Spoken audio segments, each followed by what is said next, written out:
Next, we're going to cover a little bit about what to do with non-family executives in a business, right? Because all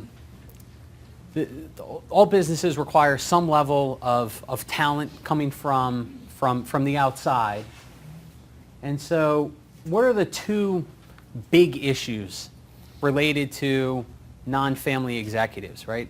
It's one, it's attracting the talent to join the business.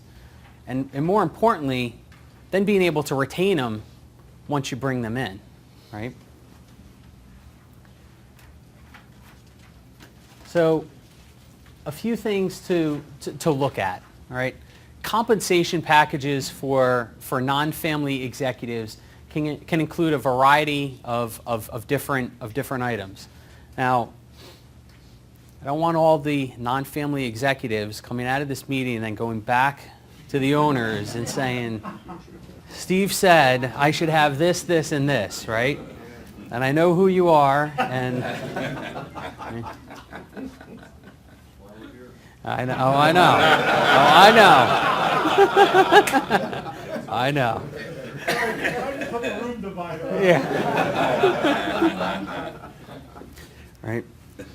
So we certainly have an element of cash incentives, right? That's just the salaries, the benefits, bonuses that come into play. We will see sometimes an element of equity incentives. In a lot of family-held businesses, giving away actual stock of the company isn't too common. It happens, but we often see most family businesses wanting to retain the control and keep the ownership within the context of the family. There's other forms of equity compensation that we'll get into that's more performance-based, tied into some performance elements that doesn't give away actual stock of the company, but has some elements similar to as if they had it. And then lastly, don't underestimate the benefits of having some non-cash incentives. And what are those type of items, right? You have work flexibility, so just the schedule and the management. Executive team involvement.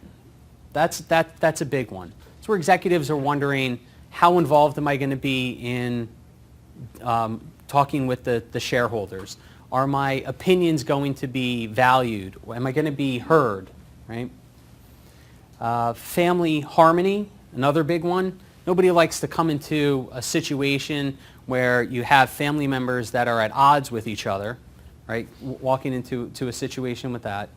And then also just having good family governance, which is a lot of what we talked about on the previous slides, right? That includes, do we have fair market value pay? Do we have a family employment policy, right? What was and the last one was, is there a board of directors to help provide some or redirect some of the tension in some of the situations? Another way we would look at how we compensate non-family executives are carving it up into three further categories of short-term incentives, mid-term incentives, and long-term incentives, right? And so the short-term is the obvious things, right? The salary, bonus, benefits, any kind of perks, cell phone, car, that sort of thing.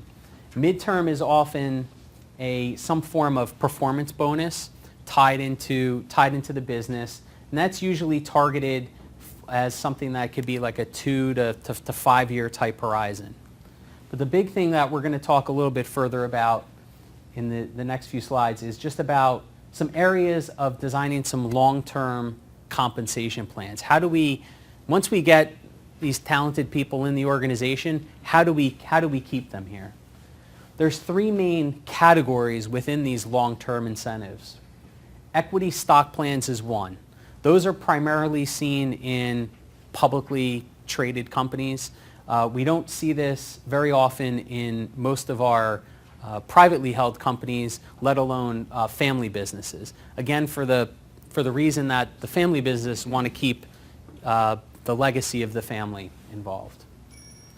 We do see the second tier is some form of phantom stock plan, which we do see a fair amount of within just our non-family businesses, but particularly in family businesses.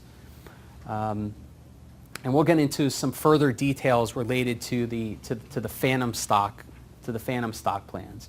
We'll also see some hybrid of some sort of financial metric plan as well, and that's where you're tying in someone's performance into the performance of the business using some specific financial metrics.